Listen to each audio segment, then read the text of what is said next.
Hello बच्चों, प्रगति की पाठशाला में आज आपका फिर से स्वागत है। और आज हम कर रहे हैं एक्सरसाइज ट्रिग्नोमेट्री क्लास 10 से चैप्टर 8। ओके बच्चों, और ये त्रिकोणमिति के बारे में आपने मतलब 10th क्लास में पढ़ा होगा। आप पढ़ना स्टार्ट करोगे मतलब 10th क्लास में, तो इसमें क्या है कि ये मतलब अच्छा चैप्टर है और ये हमेशा मतलब काम आने वाला चैप्टर है, जो आपको 11th में भी आएगा और 12th में भी आएगा। मतलब ये बल्कि साइंस में भी काम आएगा। मतलब ये चैप्टर बहुत अच्छा है आप मतलब इसके नॉलेज के लिए। और आपको पता है, ये नहीं कि हम मतलब ये ऐसे किताबी बुकों में काम आता है, ये हमारे जो लाइफ दैनिक जीवन में भी बहुत काम आता है। तो ठीक है, हम इसको देख लेते हैं पढ़ के ये क्या कह रहा है, मतलब क्या है ये चैप्टर। मैं आज इसका इंट्रोडक्शन दूंगी, आपको इसका परिचय दूंगी कि ये मतलब ये हमारी जो त्रिकोण मिति है वो किस काम आती है। ठीक है, हम देख ले इसे पढ़ के। ठीक है, तो हम पहले लिखते हैं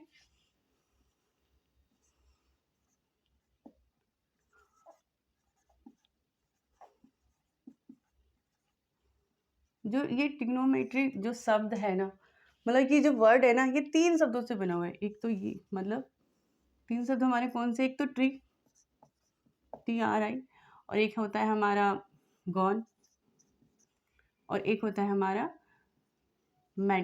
मैट्री से बताया मैट्रोन। ओके, ये 3 शब्द है हमारे, और ये भी हमारे क्या होता है ट्री मतलब 3। मैं इसे लिख देती हूँ, दूसरे पेन से करती हूँ 3 है। और गॉन का मतलब होता है साइड, और मैट्रोन का मतलब होता है मेजर। ओके, और इन तीनों से भी मिलकर क्या बना है हमारा ट्राइंगल। क्या बना है? ट्राइंगल। ट्राइंगल। ओके बच्चों, और ट्राइंगल में भी कौन सा बना है हमारा? Right angle. कौन सा? Right angle. आपको पता है राइट एंगल कैसा होता है हमारा? जिसमें हमारा 90 डिग्री का एंगल बनता है। मतलब ये वाला, जैसे ABC, ये हमारा है राइट ट्राइंगल। ओके बच्चों, आप कह रहे हो कि मैम इसमें ट्राइंगल यूज होता है। मतलब ट्राइंगल तो हमारे कई तरह के होते हैं, ऑफकोर्स होते हैं। मतलब एक इस तरह से भी होता है ABC, और एक इस तरह से भी होता है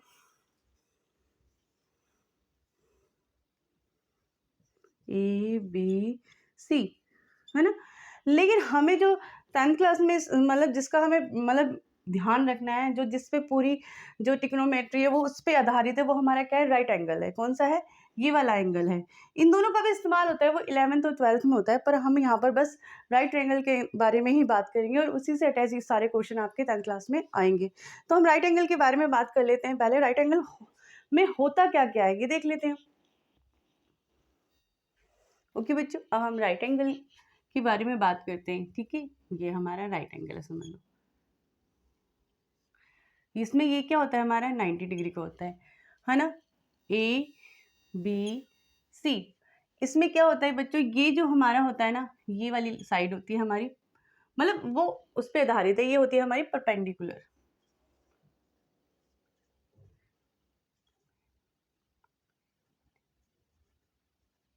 ये हमारी परपेंडिकुलर होती है, ये हमारा बेस होता है, और ये हमारा क्या होता है? हाइपोटेन्यूज।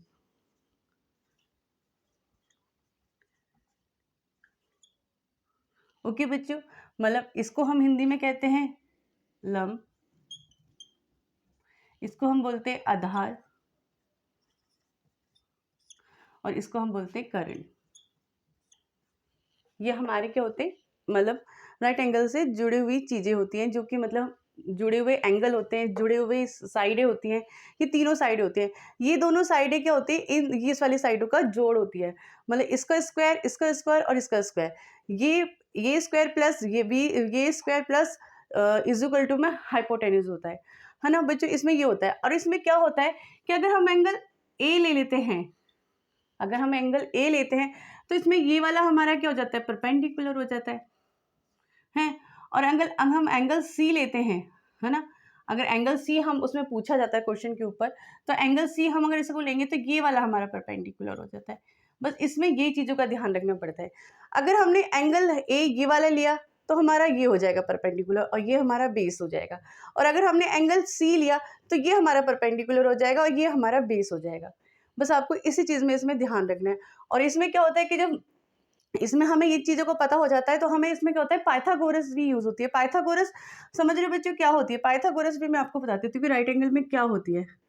अगर पाइथागोरस फार्मूला आपने किया होगा, क्योंकि वो तो शुरू से ही स्टार्ट होता है 7th क्लास से, है ना? तो लेकिन इसमें जब हम इसमें ही पाइथागोरस से अगर हमें एक साइड दे रखी होती है, जैसे ए, बी, सी, अगर हमें एक साइड इसमें दे रखी है, जैसे ये हमें 3 दे रखी है, ये 4 सेंटीमीटर दे रखी है, ये 3 सेंटीमीटर दे रखी है, और हमें ये नहीं पता कि हाँ हाइपोटेन्यूज क्या है हमारा, तो हम इसे किससे निकालेंगे? पाइथागोरस यूज़ करके निकालेंगे। क्या निकालेंगे?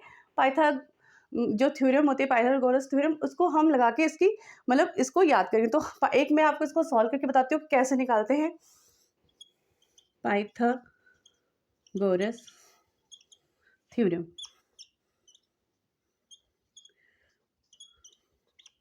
ठीक है। बाय पाइथागोरस थ्योरम कैसे यूज करेंगे इसमें?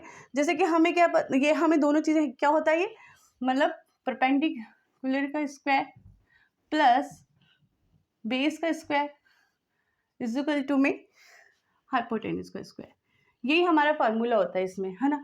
तो हमें बेस इसमें दे रखा है कितना, 4 सेंटीमीटर, और हमें क्या कहते हैं, परपेंडिकुलर दे रखा है 3 सेंटीमीटर इज इक्वल टू में एच स्क्वायर।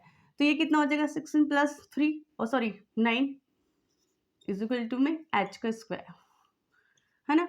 और ये कितना हो जाएगा, 9 और 16 और 9 कितना हुआ हमारा 25 इज इक्वल टू में एच का स्क्वायर, और ये आ जाएगा हमारा 25 एच, तो ये हो जाएगा 5 मल्टीप्लाई 5, इसके पेयर बनेंगे तो कितना आ जाएगा 5 सेंटीमीटर। तो ये हमारा क्या हुआ, एच कितना आया। तो हम पाइथागोरस थ्योरम लगा के इस तरह से तीसरी साइड को याद कर सकें, और हमें ये हमेशा इसको यूज करना पड़ेगा। हमें किसमें, इसमें त्रिकोणमिति में हमें इस चीज को मतलब यूज करना ही पड़ेगा, तभी जाके हमें एक साइड का पता चलेगा। ये आप अभी क्वेश्चन जब करोगे तब तुम्हें समझ आएगा। अब मैं बताती हूँ क्या होता है, एक हमारा ये होता है हमारा जो ट्रिकोनोमेट्री का रेशो होता है ना, रेशो वो मेन है इसमें। रेशो कौन सा होता है, ये पेन चल नहीं रहा, ट्रिग्नोमेट्री रेशो आपको, एक मिनट,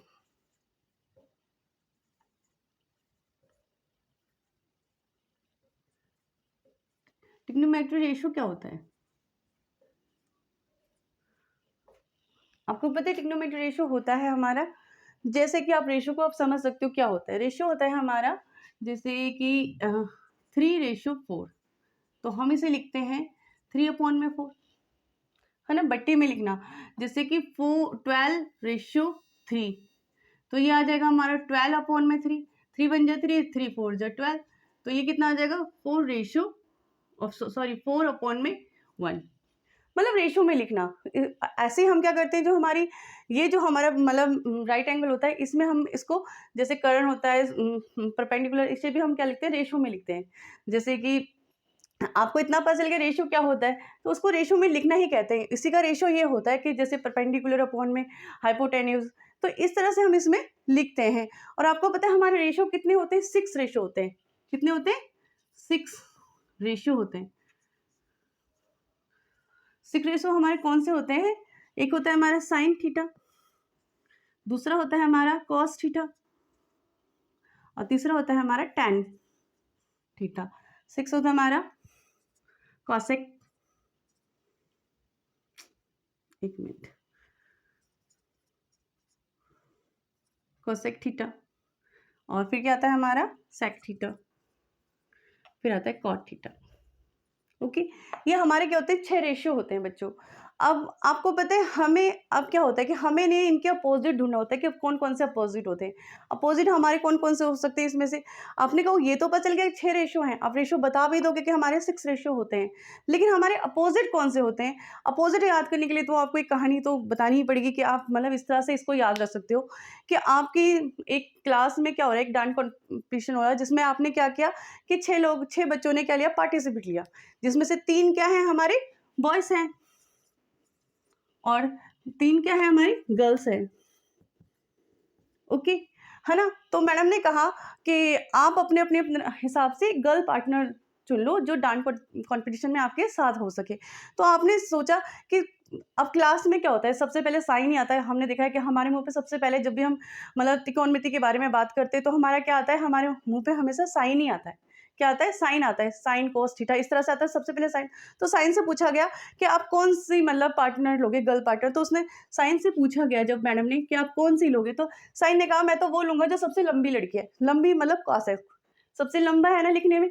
तो उसने सबसे पहले किसको ले लिया, कॉसेक को। ठीक है, जो क्लास में सबसे लंबी है भाई मैं तो उसको चुनूंगा, उसने ये चुना। अब हमारा आता है क्या, कॉस। कॉस को कहा कि तुम भी चुन लो, दोनों बचे कॉस और टेन। तो कॉस और टेन ने क्या किया कि कॉस ने कहा मैं तो वही चुनूंगा जो मुझसे मैच खाता हो। मतलब कैसे, जैसे सी है यहाँ पर तो, और सेक में भी क्या है, सेक में भी क्या है, सी है और एस भी है। तो उन्होंने अपना मैच खाता हुआ चुन लिया। अब लास्ट में वही बचा टेन और कॉट। तो टेन ने भी क्या किया, जो बचा उसको चुन लिया, कॉट को। कॉट भी क्या है, सेम ही है, इसमें भी टी आता है इसमें भी टी आता है। क्या भाई तेरे में दो आता है मेरे में एक आता है बस टी। तो हम दोनों भी क्या होते हैं, तो ये दोनों क्या होते हैं, इसके मतलब अपोजिट होते हैं।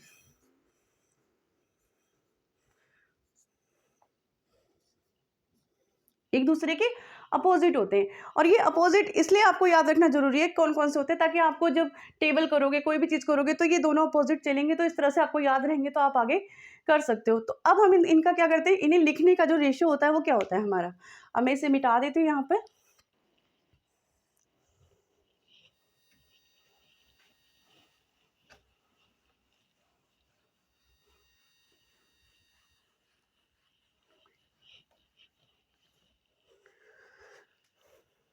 ठीक है, रेशियो हमारा क्या है। अब आपको इसके, या तो आप इसे इस मंत्र समझ लीजिए या आप इसे मतलब कुछ भी समझ लीजिए या ट्रिक समझ लीजिए। क्या होता है, बद्री हमारा होता है पंडित, एक मिनट, पंडित बद्री प्रसाद हर हर बोले सोना चांदी तोले। समझ आया कैसे, मतलब पी माने परपेंडिकुलर, एच माने हाइपोटेन्यूज, और बी माने बेस, एच माने वही हाइपोटेन्यूज, और पी माने परपेंडिकुलर और बी माने बेस। आया समझ। मतलब अब हम इन्हें यूज कैसे करेंगे, सबसे पहले हमने क्या लिया था, साइन थीटा लिया था। तो यहाँ लेंगे हम साइन थीटा। साइन थीटा आपको सोचते ही जैसे आपने साइन थीटा सोचा तुरंत आ जाना चाहिए क्या, एस बराबर मतलब सोना, मतलब हमने क्या कहता साइन, साइन का क्या होगा परपेंडिकुलर अपॉन में एच, मतलब लंब अपॉन में करंट। मतलब सोचते ही आपके क्या आया, परपेंडिकुलर अपॉन में एच, है ना। क्यों, क्योंकि ये हमारा क्या है, परपेंडिकुलर है, ये हमारा हाइपोटेन्यूज, और ये हमारा लंब है हिंदी में, और ये हमारा करंट है। तो आपके दिमाग में सोचते ये चीज आ जानी चाहिए, क्योंकि जब तुम्हें ये याद रहेगा तो आप अपने आप इस चीज को कर लोगे कि आपके मतलब ये चीजें होती हैं। अब सेकंड पे क्या था, कॉस थीटा था। कॉस थीटा क्या है हमारा, बेस अपॉन में एच, हिंदी में आधार अपॉन में करंट, यही होता है हमारा। ठीक है, और हमारा लास्ट में क्या बचा, टेन थीटा। टेन थीटा हमारा क्या है, परपेंडिकुलर अपॉन में बेस, हिंदी में होता है ये हमारा लंब अपॉन में मतलब आधार। अगर आपको ये याद रहेगा तो आप अपने आप, और हमने जो कहानी सुनी थी वो साइन के साथ किसको चुना था, जो सबसे लंबी लड़की थी, मतलब कॉसेक, है ना। तो हम यहाँ क्या लिख लेंगे, कॉसेक थीटा। तो ये इसका क्या हो जाएगा, उल्टा हो जाएगा, रेसिप्रोकल हो जाएगा। तो ये क्या आ जाएगा, एच अपॉन में, हो गया हमारा हाइपोटेन्यूज अपॉन में परपेंडिकुलर आ गया, और इसका भी क्या हो जाएगा, हिंदी में उल्टा हो जाएगा, करंट अपॉन में लंब। ठीक है, उसके बाद क्या था हमारा, कॉस का हमने कौन सा सुना था, सेक सुना था। तो इसके लिखेंगे हम सेक थीटा, और क्या हो जाएगा, एच अपॉन में बेस। तो ये हो जाएगा हमारा हिंदी में करंट अपॉन में आधार। ओके, इसका मतलब बट्टे में आ गया, उल्टा हो गया। और लास्ट में हमने क्या सुना था, कॉट थीटा। कॉट थीटा हमने चुना, तो ये भी हमारा क्या है, परपेंडिकुलर अपॉन में बी, ठीक है, बेस। और ये हो जाएगा हमारा आधार अपॉन में लंब।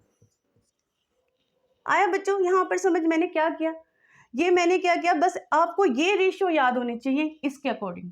मतलब कॉस साइन हमारा होता है परपेंडिकुलर अपॉन में एच, और कॉस होता है बी अपॉन में एच, और हमारे मतलब टेन होता है पी अपॉन में बी। ये अगर आपको याद है ना तो आपका इसका रेशियो आपको अपने आप याद हो जाएगा, और ये इसके बिना तो गुजारा है ही नहीं। आप सोचोगे कि मतलब इसके बिना गुजारा है तो इसके बिना गुजारा नहीं हो सकता बच्चों, क्योंकि मेरी मैडम ने भी मुझे इसी तरह से सिखाया था और मैं भी आपको कोशिश कर रही हूँ इसी तरह से सिखा सकूँ। मैं तो सोचती थी पंडित कोई पंडित होगा, लेकिन वो सोना चांदी बेचने वाला सुनार ही निकला। इसलिए आपको अपने दिमाग में रखना है कि वो सुनार है कि वो क्या करता है, पंडित बद्री प्रसाद हर हर बोले सोना चांदी तोले। इस तरह से आप याद करोगे तो आपको, मुझे लगता है ये अच्छी तरह से याद हो जाएगा। इसे समझ लो, आपको पूरा के पूरा याद करना है, चाहे इसे ट्रिक समझो, चाहे इसको एक बहुत बड़ा फार्मूला समझो या मंत्र समझो, इस पे ही पूरी हमारी जो मतलब त्रिकोणमिति है वो सारी की सारी मतलब बेस है, मतलब आधारित है। तो आगे हम करते, ठीक है बच्चों, हमें ये रेशियो हमें पता चल गए। तो अब हम इसे राइट एंगल में कैसे यूज करते हैं इन रेशियो को, मतलब हमें राइट एंगल में किस तरह से यूज करना है होता है, अब मैं आपको इसमें यही बताऊंगी, और इसी के आधारित पे आपके आगे क्वेश्चन होंगे। ये हमारा ए है, ये हमारा बी है, ये हमारा सी है, ये हमारा 90 डिग्री है ना। अब मैं यहाँ साइन ए, साइन ए, ओके बच्चों। मतलब आपको मैं थीटा भी बता देती हूँ, थीटा का कोई मीनिंग नहीं होता है, थीटा सिर्फ नाम के लिए होता है, किसी एंगल को दर्शाने के लिए होता है। तो इसलिए कभी दिमाग में मतलब थीटा होता क्या है, लोग बड़ा सोचते हैं, बच्चे ये सोचते हैं थीटा होता क्या है। थीटा कुछ नहीं होता बच्चों, थीटा सिर्फ यहाँ थीटा लिख दिया तो हमें ये एंगल याद करना है। अगर मैंने थीटे को यहाँ लिख दिया तो हमें यहाँ पर ये वाला एंगल याद करना है। अगर थीटा मैंने यहाँ लिख दिया तो हमें मतलब यहाँ लिखना है, जैसे कि 90 डिग्री के मतलब बदले में थीटा लिखना, 30 के बदले में 30 डिग्री के बदले में थीटा लिखना, बस यही होता है बच्चों। इसलिए थीटे का कोई मीनिंग नहीं होता है, बस जहां लग जाता है वहां मीनिंग बन जाता है, ठीक है। अब मैंने यहाँ क्या लिया, साइन ए ले लिया, समझ लो ये मैंने ये वाला ले लिया। अब मैं साइन ए लिया तो आपके साइन सोचते क्या आ रहा है, ये बताया था ना, पी अपॉन में एच, पहले तो आपने ये लिख लिया। अब हमें क्या करना है, साइन ए याद करना है। तो साइन ए के सामने वाली साइड क्या होती है, परपेंडिकुलर, और जो इससे जुड़ी हुई होती है वो क्या होती है, हमारी बेस, ठीक है। तो मैं क्या लिखूंगी, इसमें क्या हो जाएगा हमारा, परपेंडिकुलर क्या होगा, सामने वाली मतलब बीसी अपॉन में क्या है हमारा, क्या होता है हाइपोटेन्यूज एसी, क्या होगा एसी। आया बच्चे समझ? यहाँ पर मैंने क्या किया, बस इसको यहाँ लिया, मतलब मैंने ए एंगल ए को लिया तो ये परपेंडिकुलर हो गया, ये हमारा बेस हो गया, पर इसमें बेस था नहीं हमारे, इसमें हाइपोटेन्यूज, हमने उसकी वैल्यू लिख दी। और अगर मैं एंगल सी लेती हूँ तो हमारा ये क्या हो जाएगा, ये हमारा परपेंडिकुलर हो जाएगा और ये हमारा बेस हो जाएगा जो इससे जुड़ी हुई होती है। तो मैं ले लेती हूँ यहाँ पर साइन सी, साइन सी लिया, पर परपेंडिकुलर अपॉन में एस तो रहेगा, ये चेंज नहीं होगा। चेंज क्या होगा, हमारी साइडें चेंज हो जाएंगी, मतलब हमारी भुजा चेंज हो जाएगी, वो चेंज हो जाती है हमारी। तो इसमें क्या हो जाएगा, मैंने जब सी लिया था तो हमारा परपेंडिकुलर क्या हो जाएगा, ये ए बी, और ए सी तो है, एसी चेंज नहीं होता, एसी हमेशा क्या होता है, फिक्स रहता है। चेंज हमारे क्या होते हैं, बस ये लाइनें चेंज होती है हमारी। ओके बच्चों, साइन हो गया। अब मैं कॉस लेती हूँ, कॉस में मैं मतलब ले लेती हूँ, एंगल बना लेती हूँ। पहले मैं तीनों के अलग अलग एंगल बनाऊंगी ताकि बच्चों आपको समझ आ जाए। एक्स वाई जेड, ठीक है। अब हमने यहाँ पर लिया, मैंने क्या ले लिया, कॉस ए ले लिया, ठीक है। कॉस ए मेरा ये आ गया, सॉरी कॉस एक्स हमारा ये आ गया। तो इसके सामने वाली भुजा परपेंडिकुलर और इधर वाली भुजा बेस, ठीक है। तो अब कॉस हम सोचते तुम्हारा क्या आएगा, कॉस बेस अपॉन में हाइपोटेन्यूज, मतलब आधार बट्टे में करंट। तो आप लिखोगे बेस अपॉन में एच। अब इसमें बेस क्या है हमारा, ये सामने मैंने क्या था एक्स, तो सामने वाली भुजा क्या हो जाएगी हमारी परपेंडिकुलर, और बेस क्या है हमारा ये, तो इसमें बेस हमारा क्या होगा एक्स वाई, क्या होगा एक्स वाई, और एच तो हमारा है ही, वो फिक्स है, वो चेंज नहीं होता, तो एक्स जेड। और अब मैं ले लेती हूँ क्या, कॉस जेड ले लेती हूँ, मैंने लिया जेड, ठीक है। ओके, तो जब मैंने कॉस जेड को लिया तो ये क्या हो गया हमारा परपेंडिकुलर हो गया, और ये क्या हो गया हमारा बेस। तो हमारा इसमें पहले तो सोचते हमारा बी अपॉन में एच आएगा। अब मैंने क्या किया, ये वाला परपेंडिकुलर है, इसमें परपेंडिकुलर तो है ही नहीं, बेस है, तो बेस क्या होगा वाई जेड अपॉन में एक्स जे। ये मतलब देखो सेम आएगा क्योंकि ये चेंज नहीं होता, जो करंट होता है वो हमारा चेंज नहीं होता, हाइपोटेन्यूस हमारा चेंज नहीं होता, चेंज हमारी क्या होती है, ये साइड ही चेंज होती है और इसी के आधार पे सारे क्वेश्चन होते हैं। ठीक है, अब मैं क्या ले लेती हूँ, टेन थीटा। टेन थीटा नहीं लेके कोई एंगल बना लेते हैं, मैं इसका नाम चेंज कर देती हूँ, मैं ले लेती हूँ इसे पी क्यू आर और ये हमारा 90 डिग्री। ठीक है बच्चों, अब आपको पता है अब मैं क्या ले रही हूँ, मतलब टेन पी ले रही हूँ, समझ लो ये वाला ले रही हूँ टेन पी।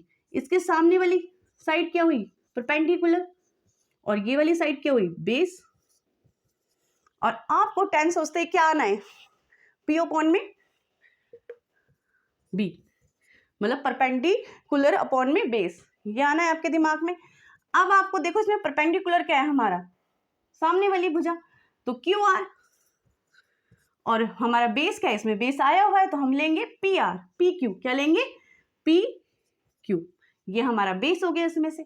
अब मैं ले लेती हूँ यहाँ पर आर ले लेती हूँ, आर वाली भुजा क्या हो जाएगी हमारी, टेन मैंने लिया आर, तो ये तो सेम ही रहेगा, ये चेंज नहीं होगा, मतलब परपेंडिकुलर अपॉन में बेस तो रहेगा, ये चेंज होगा, लेकिन साइडें चेंज होंगी, तो ये वाले हमारा क्या हो जाएगा, परपेंडिकुलर हो जाएगा, तो क्या आ जाएगा हमारा पी क्यू और बेस क्या है हमारा क्यू आर।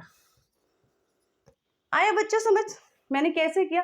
बस आपको ये चीजें ध्यान रखनी है कि हमारी दोनों साइडें चेंज होती हैं, पर हमारे क्या होता है, जो हाइपोटेन्यूस होता है वो चेंज नहीं होता, और वो भी कब चेंज होता है, depend of question, depend of angle, depend of condition. जो आपसे क्वेश्चन पूछा जाएगा, जो आपसे कहा जाएगा, जो उस क्वेश्चन के अंदर पूछा होगा, उस पर जब आप क्वेश्चन करोगे ना, तो स्टेप बाय स्टेप ये होता चला जाएगा। बस इसमें यही चीज़ों का याद रखना है। मैंने पूरी कोशिश की है कि आपको इसका पूरा मैंने क्लियर कर दिया है आपके सामने, जो इसका बेस है। अगर आप इस बेस को ध्यान से सुनोगे ना, अगर ना समझ आए तो 2-3 बार देखना इस वीडियो को, तब समझ आपको आ जाएगा, क्योंकि मैंने इसमें कोशिश की है आपको पूरी चीज़ें समझाने की, जो उसमें सॉल्व होनी है आपकी एक्सरसाइज में, मतलब 8.1 में तो ये पूरा होगा और आगे भी होता जाएगा, तो मैं आपको इंट्रोडक्शन में बताती जाऊँगी। ओके बच्चों, कोई भी प्रॉब्लम हो तो प्लीज़ आप मुझसे पूछ सकते हो कमेंट में। Thank you.